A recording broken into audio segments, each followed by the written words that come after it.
আমরাও আমি একটা ভিডিও করছি যে সেটা হচ্ছে যে 600% স্টুডেন্টদের 600 গুণ স্টুডেন্টদের মধ্যে অ্যাসাইলাম প্রবণতাটা বাড়ছে আর কি। হ্যাঁ, 600 গুণ, এটা কিন্তু মানে জোকস না। যেটা রায়হান ভাই বললো যে এটা শামসাদ ভাই বললো যে যেটা কল্পনারও বাইরে, আসলে তো কল্পনারও বাইরে। তো এইবার আসেন শামসাদ ভাই, যে আমি লিখে আসলাম যে আমি ফিরা যাব, ওকে ভালো কথা, কিন্তু আজ থেকে এই এখন পর্যন্ত যারা কানাডায় পিআর হয়েছে এদের তো অনেকেরই তো স্টুডেন্টদের মধ্যে থেকেই হয়েছে, তাই না?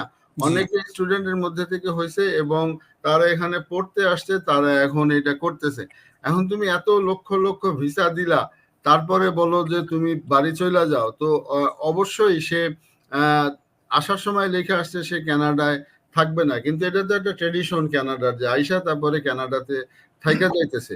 তো এই ট্রেডিশনটা তুমি ভাইয়া তুমি এই যে এই লক্ষ লক্ষ লোকরে রিপোর্ট করতেছো, তারা এতদিন ট্যাক্স দিয়া গেছে, এইখানে গভর্নমেন্টের নৈতিকতার আইনগত প্রশ্ন করতেছি না, নৈতিকতাটা কতটুকু? তার কাছ থেকে এত ট্যাক্স নিলা, বাংলাদেশ প্রায় $1.5-2 লাখ সে খরচ করলো এই দেশে আইসা, তো এটা কি কোনো মেক সেন্স করে? আমি একটু রাহান ভাইয়ের কাছে জানতে চাই।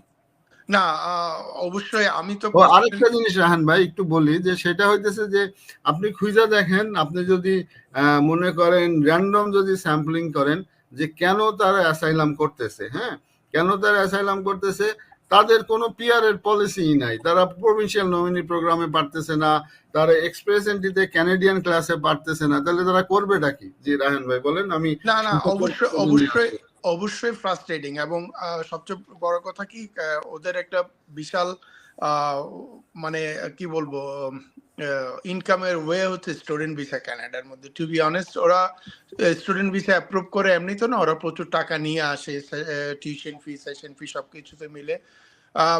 ইভেনচুয়ালি ওরা, আমার মনে হয় না যে ওরাও জানে the motto of students are coming there, most of them not going back. তো আপনি একটা জিনিস চিন্তা করবেন, ওদের লাস্ট ফিউ ইয়ার্স ইমিগ্রেশন আমি বলবো মেস আপের কারণে এই প্রেশার গুলো এসে পড়ছে, যেটা স্টুডেন্টদেরকে নিয়ে কোনো এই যে আপনি বললেন একজন স্টুডেন্ট পড়ালেখা শেষ করার পরে পিআর করার কোনো ইজিয়েস্ট ওয়ে নাই, যে মানে তো মানুষগুলি কোথায় যাবে? অলরেডি কত টাকা খরচ করে ফেলছে, আপনি বললেন ট্যাক্স দিছে অলরেডি, ওরা বিগ অ্যামাউন্ট টাকা অলরেডি এখানে বাংলাদেশ থেকে অথবা অন্যান্য দেশ থেকে নিয়ে আসছে। তো ফাইনালি একটা মানুষ যখন 4-5 বছর এখানে লেখাপড়া করলো, ট্যাক্স দিল, সে কোনো পিআর এর ওয়ে খুঁজে পাচ্ছে না। সো তাদের যারা যে মানুষগুলো এই দেশে লেখাপড়া করছে, আমরা ওদেরকে স্কিল ধরে নিতে আমাদের কোনো সমস্যা নাই, কারণ ওরা এখানের কমিউনিকেশন স্কিল ওদের নিশ্চয়ই ডেভেলপ করছে, এখানে লেখাপড়া করছে, ওদের একটা ইজিয়েস্ট ওয়ে থাকা দরকার যেটাতে তারা পার্মানেন্ট সেটেলড হইতে পারে এখানে। যখন স্টুডেন্টরা লাস্ট পর্যায়ে এসে এগুলি না দেখে, তাদের আসলে পথই থাকে না। সো আমি কি বলবো, আমার যেটা মনে হয় পার্সোনালি, যে ইমিগ্রেশন নিয়ে যে ভিজিট ভিসা, আপনার রিফিউজি, এইসব ভিসা নিয়ে এতটা ম্যাচড আপ হয়ে করে ফেলছে কানাডা লাস্ট ফিউ ইয়ার্স, যার কারণে ওরা অন্য দিক থেকে এগুলো ব্যালেন্স করতে চাচ্ছে। শামসাদ ভাই কিছু বলবেন এই নিয়ে দ্রুত? না, ওইটাই আর কি, যে এখন এই গভর্নমেন্টও রিয়েলাইজ করতেছে, এবং কিছুদিন আগেও কানাডার অনেক ইনস্টিটিউশন তারা বলছে তারা এবছর অনেক ছাত্র পায় নাই, কারণ এই কমপ্লেক্স করার কারণে, খুব হার্ড করার কারণে অনেক ছাত্র আগ্রহ হারাই ফেলতেছে। কারণ শিক্ষা তো বাণিজ্য, আপনার ওয়েস্টার্ন কান্ট্রিগুলোতে আমেরিকা, কানাডা অনেক টাকা ইনকাম করে এডুকেশন খাতে, সেরকম ইউরোপও। এখন যদি কোন একটা দেশ বন্ধ করে আরেকটা দেশ তো তার দরজা খুলে যাবে, তাই না? তো স্বাভাবিকভাবে স্টুডেন্টরা সেই দেশে চলে যাবে, তখন কানাডাও নিশ্চয়ই চাইবে না হারাতে। এগুলো নিয়ে গভর্নমেন্ট একটু ইয়েতে আছে, প্রেশারের মধ্যে আছে বিভিন্ন কেউ। আবার এই এত সংখ্যক ছাত্রের, কারণ মানবাধিকারটা কানাডা সবসময় অগ্রাধিকার দেয়।